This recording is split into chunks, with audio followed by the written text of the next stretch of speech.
Meteorologist Brad Panovich looking at a high-resolution image here from satellite. Yeah, we're looking at Melissa right now over the southern Bahamas. Give you an update on Melissa. Back over relatively some water. There's still a lot of islands, obviously, in the Bahamas, but it is beginning to have a little bit of an uptick in strength. It could briefly strengthen tonight into early tomorrow before it begins to weaken again. 90 miles per hour, certainly nowhere near where it was as a Category 5 as it made landfall in Jamaica. But this is the key part to me, the northeast movement. It is really flying. 16 miles per hour. We expect that to increase as well as it races off to the north and east. So maintaining strength, likely through Bermuda, but then weakening and becoming a broader system, an extratropical low pressure system as it merges with a cold front and a low pressure system. You see the wind field. Watch as it merges with the front, how the wind field is going to expand. It's going to become a big nor'easter type storm over the North Atlantic as well as the Canadian Maritime. So a lot of wind. This will produce a lot of surge waves and rip currents all the way up into the northeast and eventually maybe all the way over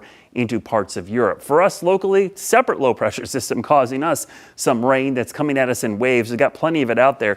Big broad area of low pressure back in central Tennessee. This is pushing east, so the rain's going to pick up through the evening. It's already raining in most places. Temperatures pretty chilly tonight, 47, 48 for an overnight low. But tomorrow I expect temperatures to rise in the morning as the winds shift to the west, southwest, and the sun comes out in the afternoon. So that should get us back into the 60s at least tomorrow. Here's a look at overnight rain, and it's going to be on again, off again. And the FutureCast doesn't do justice to the drizzle and mist, which doesn't show up on the radar. But by tomorrow, I do expect things to dry out because of that wind shift and the drier air moving into the region. So both your Thursday, Friday, and honestly the whole weekend, looking at mostly sunny skies and very comfortable temperatures in the 60s. Additional rain, probably looking at about 1 inch in the mountains, but about a ½ an inch here for the Piedmont. So one more super dreary night and maybe morning tomorrow before things clear out. But the Halloween weekend is looking great. I mean, both Friday, Saturday, Sunday, you're looking at temperatures in the mid 60s. So a really nice stretch of weather. The morning lows will be in the 30s and 40s. Now, because of that big low over us,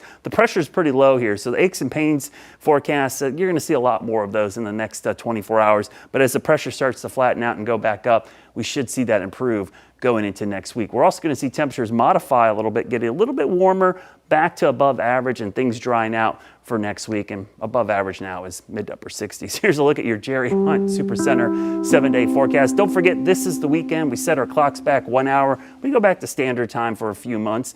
Then next week, I showed you that milder temperature, mainly in the mid 60s, morning lows in the 40s. Brad, thank you.